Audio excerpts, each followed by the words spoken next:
Saya lanjutkan kembali terkait dengan teori sosiologi imajinasi menurut Charles White Mills.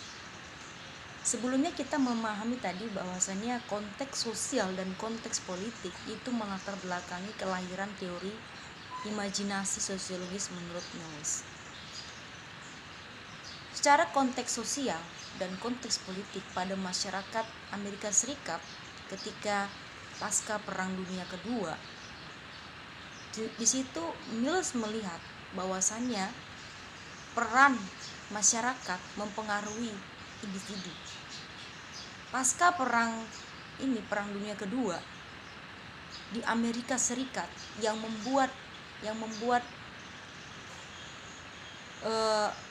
kaum elit itu semakin naik itu adalah kaum militer, kaum birokrat, orang-orang pemerintahan secara politik, dan juga kaum orang-orang ekonom, orang-orang yang memiliki kapital tinggi tergabung dalam perusahaan-perusahaan perusahaan-perusahaan MNC besar, yaitu perusahaan-perusahaan raksasa.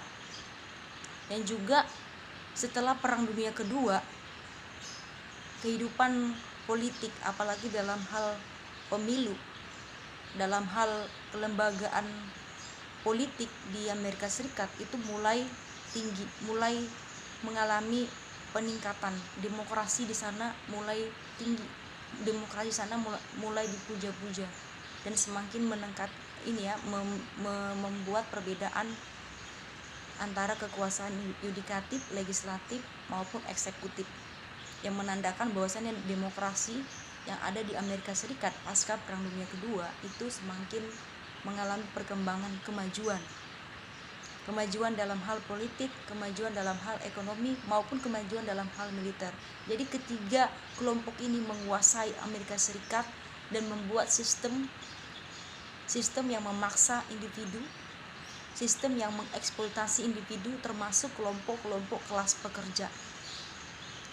Jadi kelompok-kelompok kelas pekerja ketika pasca Perang Dunia Kedua di Amerika Serikat itu mengalami yang namanya eksploitasi besar-besaran, karena kelompok militer, kelompok politik, orang-orang birokrat, kelompok ekonom itu memaksa individu, memaksa kelompok-kelompok pekerja untuk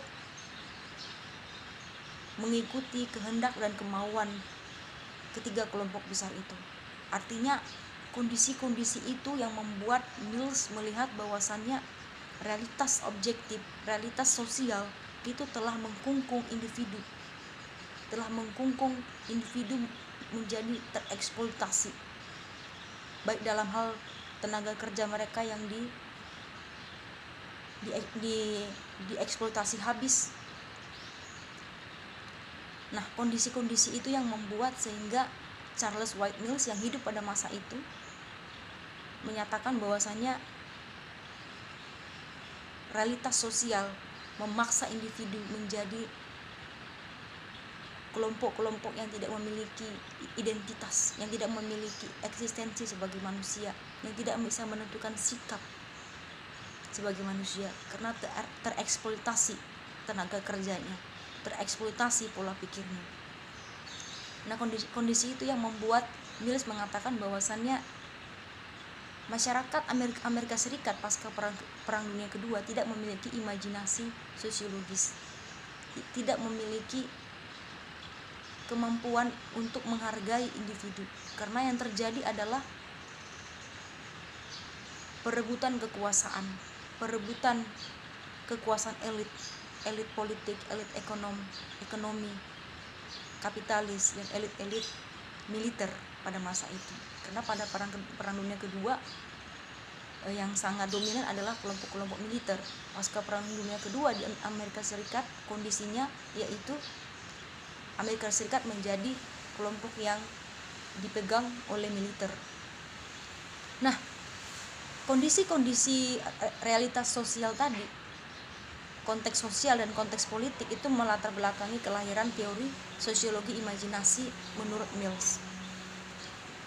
Nah, kemudian yang kedua adalah realitas sosial melahirkan teori imajinasi sosiologis. Seperti yang tadi kita lihat bahwasannya realitas sosial itu mempengaruhi teorinya si Mills tadi. Karena apa? Menurut Mills, adanya kesenjangan antara realitas sosial subjektif dan realitas sosial objektif. Saat ini banyak kesenjangan antara apa yang diinginkan oleh individu dan apa yang diinginkan oleh masyarakat.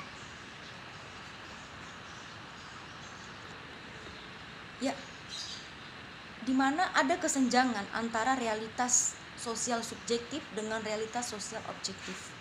Ada kesenjangan antara individu dengan masyarakat. Masyarakat memaksa kehendak pada individu, sedangkan individu tidak memiliki kemampuan untuk melawan masyarakat. Ada kesenjangan di situ. Ada kesenjangan mungkin tidak hanya terjadi pada masyarakat Amerika Serikat, tetapi terjadi juga pada konteks kita di sini seperti yang saya jelaskan tadi. Contoh-contohnya. Nah, realitas sosial yang ada pada masa itu, di mana sosiolog lebih fokus pada realitas objektif dan tidak memperhatikan persoalan-persoalan individu. Padahal seharusnya realitas sosial harus dibangun melalui kerja rasio.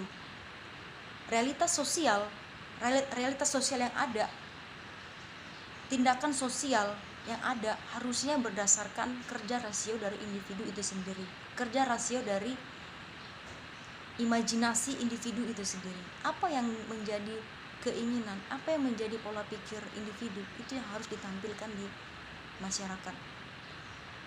Itu adalah kerja rasio, itu adalah imajinasi dalam sosiologi menurut Mills.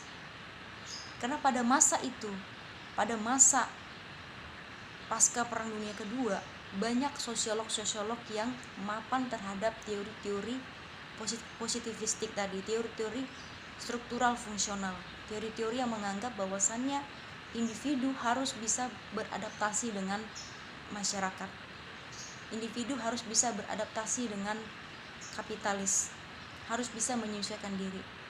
Jika saat ini, contohnya, jika saat ini kita dihadapkan dengan revolusi industri 4.0, di mana segala sesuatu harus berbasis data, segala sesuatu harus berbasis teknologi, segala sesuatu harus berbasis dengan yang namanya daring. Contohnya saat ini kita perkuliahan, kita dipaksa, kita disistematisasi untuk mengikuti yang namanya kerja daring ini. Kita dipaksa ke sana. Sedangkan individu tidak diberikan kesempatan untuk berpikir secara rasio, apakah mereka mau menerima revolusi industri 4.0 ini. Apakah kita diberikan kesempatan untuk bisa menolak atau tidak? Bayangkan kita harus tetap menerima dan beradaptasi dengan situasi saat ini. Nah, pola-pola pikir seperti itu adalah pola-pola pikir dalam pola pikir sosiolog yang positivistik, yang struktural fungsional, yang menganggap bahwasannya masyarakat adalah power, sedangkan individu adalah boneka kebudayaan, boneka masyarakat, hanyalah pengikut, hanyalah pelaksana apa yang diharapkan oleh masyarakat. Harusnya tidak seperti itu menurut Mills. Harusnya apa? Masyarakat itu adalah tampilan dari individu, apa yang dimau individu. Contohnya harusnya apa? Harusnya menyandang gelar SPD di Stipas yang fokus pada pendidikan dan pengajaran agama Katolik adalah setelah itu akan menjadi sebuah passion bagi si alumni itu sendiri. Apakah dia akan menjadi seorang katekis? Apakah dia akan menjadi seorang guru agama Katolik? Apakah dia akan menjadi seorang penyuluh? Dan lain sebagainya. Ketika dalam masa studi, harusnya lembaga ini memberikan keberpihakan, memberikan penghormatan terhadap si individu untuk memahami apa yang dia inginkan, apa yang dia mampu. Nah, itu yang dikembangkan. Harusnya begitu menurut Mills tentang kerja rasio manusia harusnya ditampilkan di masyarakat. Apa yang diinginkan oleh manusia harusnya itulah yang ditampilkan di masyarakat, bukan kebohongan, bukan kepalsuan yang hadir dari tindakan individu kepada masyarakat. Harusnya yang terjadi adalah keinginan dan harapan individu itu sendiri yang diadopsi oleh lembaga, oleh masyarakat. Kemudian kita akan coba melihat bagaimana sebenarnya latar belakang pribadi dan sosial si Mills ini. Kenapa dia bisa menciptakan teori imajinasi sosiologis? Apa yang melatar belakanginya? Baik, Mills ini adalah sosiolog Amerika yang lahir di Texas tahun 1916. Kehidupan pribadinya, Mills ini kurang tenang katanya, karena dia rumah tangganya diliputi dengan ketegangan. Dia telah menikah sebanyak 3 kali, dan dia adalah orang yang dikucilkan, atau orang yang diisolasi, orang yang tidak memiliki hubungan baik dengan teman-teman kolega akademiknya. Dia suka menyendiri, dia kurang diterima oleh koleganya yang sebagian besar mengikuti teori-teori Durkheim dan teori-teori Parsons tentang bahwasannya individu harus mengikuti masyarakat, harus mengikuti kehendak masyarakat. Itu kan seperti itu teori-teorinya Immanuel Durkheim dan Talcott Parsons, itu teori-teori yang positivistik dan fungsional, teori-teori yang menganggap masyarakat itu adalah kehendak yang harus diikuti oleh individu. Bahkan gurunya si Mills ini ketika dia studi S3 atau mendapatkan gelar PhD, yaitu Hans Gerd dan Becker. Di sini dia mengatakan bahwasannya dia mengecam gurunya tadi, dosennya tadi. Dia mengecam gurunya karena pola pikir yang sangat kuantitatif, pola pikir yang menghasilkan angka-angka, pola pikir yang menghasilkan tukang-tukang katanya, pola pikir yang tidak mencoba memberikan kritik terhadap individu itu sendiri. Dimana gurunya si Gerd dan si Becker ini adalah sosiolog klasik yang mengikuti kaidah-kaidah pemikiran-pemikiran yang klasik, yang menganggap bahwasannya masyarakat adalah raja dan individu harus mengikuti kehendak dan kemauan masyarakat. Maka dari itu si Mills ini sangat terasing dari kehidupan sosial. Namun karya-karya Mills yang sangat mapan saat itu hadir atas apa? Atas peristiwa yang dia alami juga secara pribadi dan secara sosial. Kenapa? Karena kalau kita coba berikan logika di mana Mills ini adalah orang yang terasing di rumah, dia juga terasing di kampus, dia juga terasing di masyarakat, sehingga itu yang mempengaruhi Mills itu memunculkan sebuah teori-teori, termasuk teori tentang sosiologi imajinasi. Di sini Mills ini mencoba menekankan bahwasannya teori-teori yang hadir itu kebanyakan adalah dari hasil riwayat individu itu sendiri, riwayat si Mills sendiri. Mills itu mengatakan bahwasannya coba dengarkan individu, jangan terlalu fokus pada masyarakat, coba dengarkan individu agar dia bisa menampilkan apa yang diinginkan di masyarakat. Karena kebanyakan yang dia rasakan ketika dia hidup, bahwasannya masyarakat ini selalu fokus dengan yang namanya kekuasaan.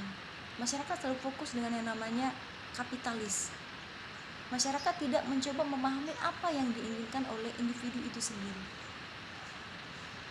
Seperti Mills, karena keinginan dan karya-karya dia itu tidak diterima oleh masyarakat karena bentrok antara individu dan masyarakat, dia dikucilkan oleh masyarakat.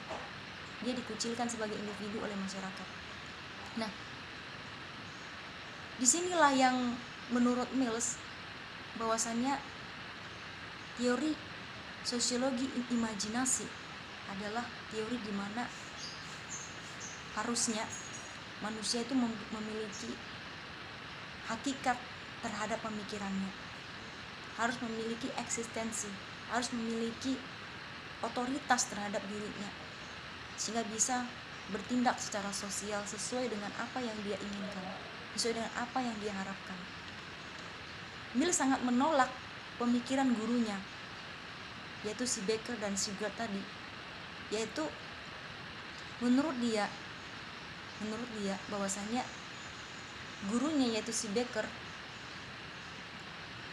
dan si Paul Lazarsfeld, menurut dia adalah pemikiran-pemikiran mereka itu tentang penyimpangan sosial dari Becker, metodologi komunikasi dari Lazarsfeld itu adalah menghasilkan intelektual tukang katanya. Bagaimana para ilmuwan mengabdikan dirinya untuk melayani kekuasaan. Sama juga seperti teman-teman mungkin yang mungkin menghidupi diri, hidup dalam keadaan di mana teman-teman harus mengikuti keinginan dan harapan dari masyarakat, harapan dari lembaga. Teman-teman memiliki pola pikir, memiliki keinginan dan harapan itu tidak terakomodir. Misalnya bagaimana teman-teman seharusnya menginginkan, misalnya teman-teman asrama putri menginginkan makanan yang enak seharusnya, karena supporter dana dari teman-teman itu harusnya seimbang dengan apa yang dihasilkan, apa yang teman-teman makan di asrama misalnya. Tapi teman-teman tidak memiliki kekuatan untuk itu. Teman-teman tetap mengikuti peraturan suster, teman-teman tetap mengikuti peraturan di asrama, karena itu adalah kehendak asrama, itu adalah kehendak masyarakat sebagai kontrol, sebagai penguasa terhadap individu, terhadap teman-teman sebagai mahasiswa. Nah, tindakan-tindakan seperti itu, tindakan-tindakan yang mengikuti kehendak masyarakat adalah tindakan-tindakan intelektual tukang menurut si Mills. Harusnya individu itu bisa memiliki kemampuan untuk bertindak secara kerja rasionya, pola pikirnya. Ayo katakan kepada suster, tolong diganti makanannya, tolong diberikan variasi terhadap makanan, jangan itu saja. Mungkin itu akan menjadi sebuah perubahan mungkin tentang makanan yang ada di asrama, tidak melulu tempe, tahu, mungkin bisa jadi akan berubah ayam atau apa, yaitu pastinya makanan sehat. Nah, sebagai kesimpulan, sosiologi imajinasi adalah bagaimana cara berpikir dan bernalar secara benar untuk membahas tentang realitas sosial. Bagaimana cara berpikir dan bernalar dengan benar.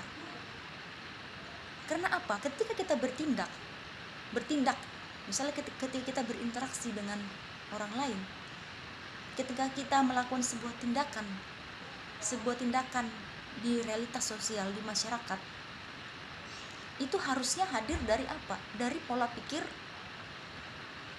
manusia itu sendiri, harusnya individu itu sendiri. Karena jika tidak, maka yang ada adalah kepalsuan.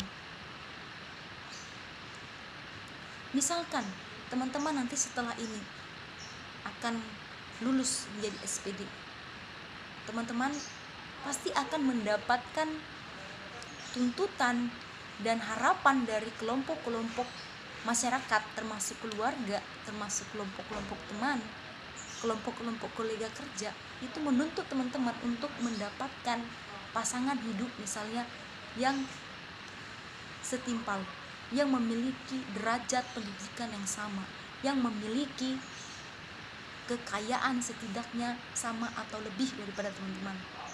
Nah, itu adalah harapan-harapan dari masyarakat terhadap teman-teman sebagai individu. Jika teman-teman tidak memiliki otoritas terhadap diri dan mengikuti kehendak masyarakat, itu adalah intelektual tukang menurut si Mills. Teman-teman tidak memiliki otoritas terhadap diri teman-teman sendiri. Teman-teman akan mengikuti apa yang dikehendaki oleh masyarakat, apa yang dikehendaki oleh keluarga, apa yang dikehendaki oleh teman-teman kerja atau teman-teman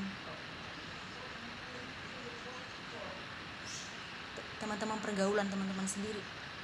Teman-teman tidak memiliki otoritas terhadap pilihan teman-teman, terhadap pasangan misalnya. Ketika teman-teman berperilaku seperti itu, teman-teman adalah tidak menjalankan imajinasi teman-teman menurut Mills. Teman-teman mengikuti intelektual tukang yang layaknya bekerja apa yang dimau oleh tuannya, apa yang dimau oleh masyarakat, apa yang dimau oleh keluarga. Begitu.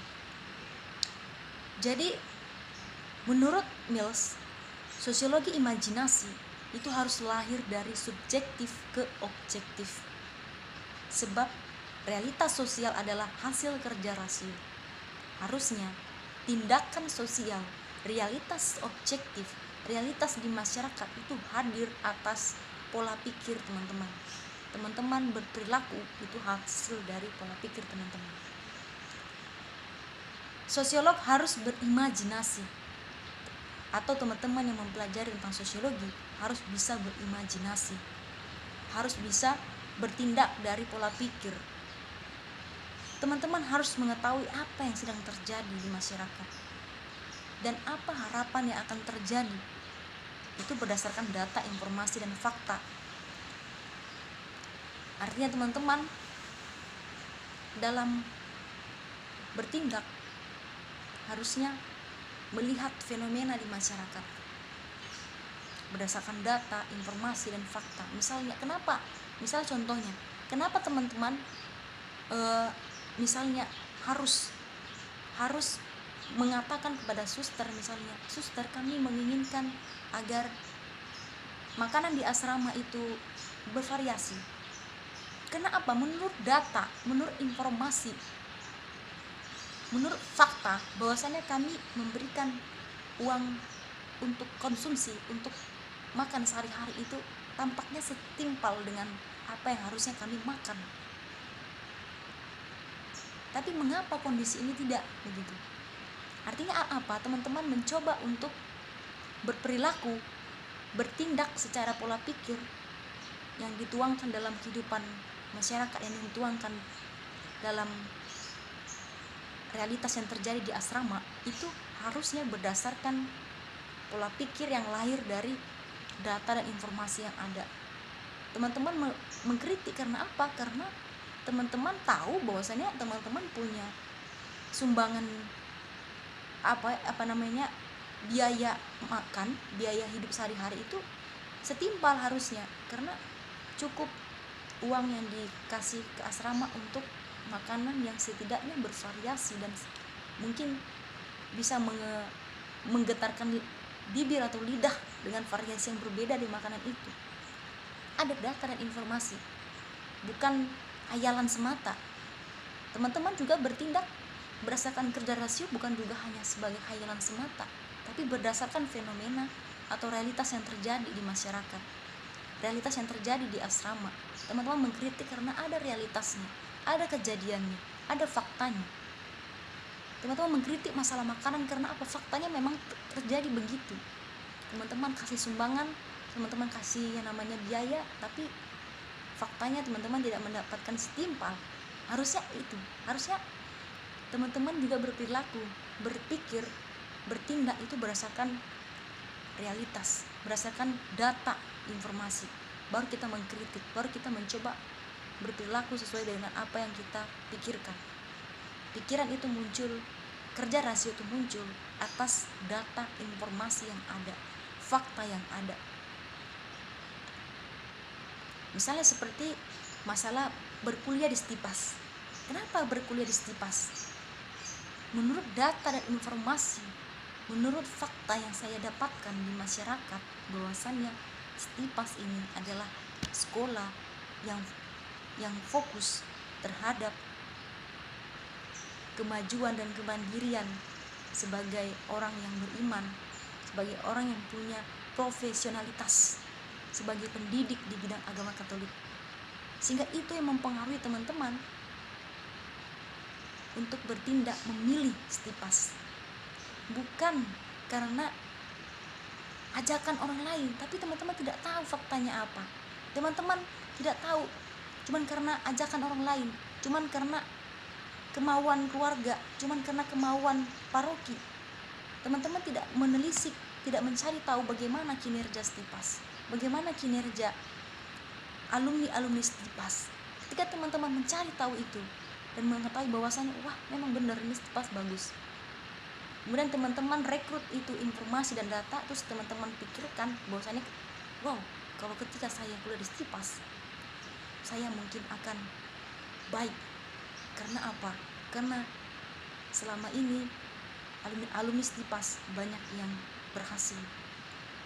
berhasil menjadi orang yang beriman dalam hal berperilaku, berhasil menjadi katekis yang profesional, begitu, menjadi guru yang mengayomi siswa. Nah, teman-teman terkesima dengan data dan informasi yang teman-teman lihat, sehingga itu yang membuat teman-teman berpikir bahwasanya saya memilih Stipas. Nah, itu merupakan kerja rasio yang hadir atas data dan informasi di masyarakat. Kemudian teman-teman berperilaku dan bertindak mengambil sebuah keputusan, bukan karena ajakan semata, bukan karena faktor kemauan keluarga, bukan karena faktor kemauan paroki, tapi karena kemauan teman-teman yang teman-teman peroleh, yang teman-teman koreksi, yang teman-teman cari tahu. Harusnya begitu menurut Mills. Harusnya manusia itu bekerja dari mind ke body, dari pola pikir baru bertindak. Pola pikir yang lahir dari realitas, dari pemaknaan terhadap realitas. Memilih Stipas karena realitasnya, prosesnya memang Stipas bagus, makanya teman-teman memilih itu. Bukan karena Stipas ini dikatakan orang baik, kata orang begini, tapi karena teman-teman melihat bahwasanya Stipas ini memiliki dosen-dosen atau memiliki pengasuh-pengasuh yang profesional. Teman-teman mencari tahu sendiri. Artinya apa? Antara individu dengan masyarakat itu memiliki kesinambungan, tetapi tetap keputusan berada di si individu untuk memutuskan apa yang dia mau. Artinya teman-teman tidak lepas dari masyarakat, karena Mills tidak menginginkan seperti itu. Mills menginginkan teman-teman tetap berkesinambungan dengan masyarakat, teman-teman tetap melihat keluarga, tetap melihat teman, tetap melihat masyarakat, tetapi keputusan hidup teman-teman ditentukan oleh pola pikir teman-teman sendiri, apa yang teman-teman pikirkan, apa yang teman-teman rasakan, dan apa yang teman-teman mau. Memilih Stipas karena memang dari pikiran dan kehendak pribadi, baru disesuaikan dengan faktor pendukung lainnya. Mungkin karena memang ya saya memilih Stipas karena bagus menurut saya dan alumninya juga menunjukkan perilaku yang baik, maka saya pilih itu. Bukan karena apa yang dimau keluarga. Karena apa? Mills mengecam eksploitasi terhadap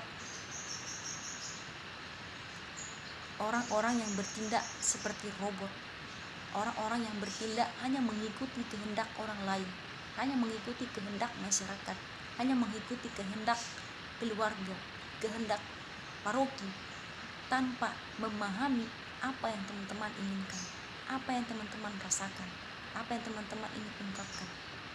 Baik teman-teman, menurut saya cukup sekian materi dari hari ini, materi tentang sosiologi imajinasi menurut Charles Wright Mills. Menurut Mills. Jadi setelah ini saya mau teman-teman memberikan gambaran apa itu sosiologi imajinasi dan berikan contohnya, dan berikan komentar teman-teman jika ada pertanyaan tentang materi hari ini, dan jangan lupa sertakan nama dan NIM di kolom komentar.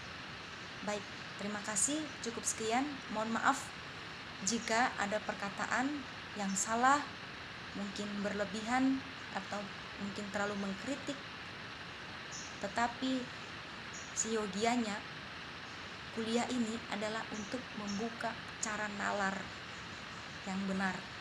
Setidaknya kita berperilaku sesuai dengan apa yang kita pikirkan, apa yang kita rasakan, apa yang kita olah dari apa yang kita lihat, dari apa yang terjadi di masyarakat. Bukan semata-mata ingin menyudutkan seseorang atau bukan menyudutkan kelompok tertentu, tetapi ini adalah keilmuan, ini adalah ilmu dan teori yang harus teman-teman tahu. Baik, terima kasih, cukup sekian, saya sudahi dan selamat siang.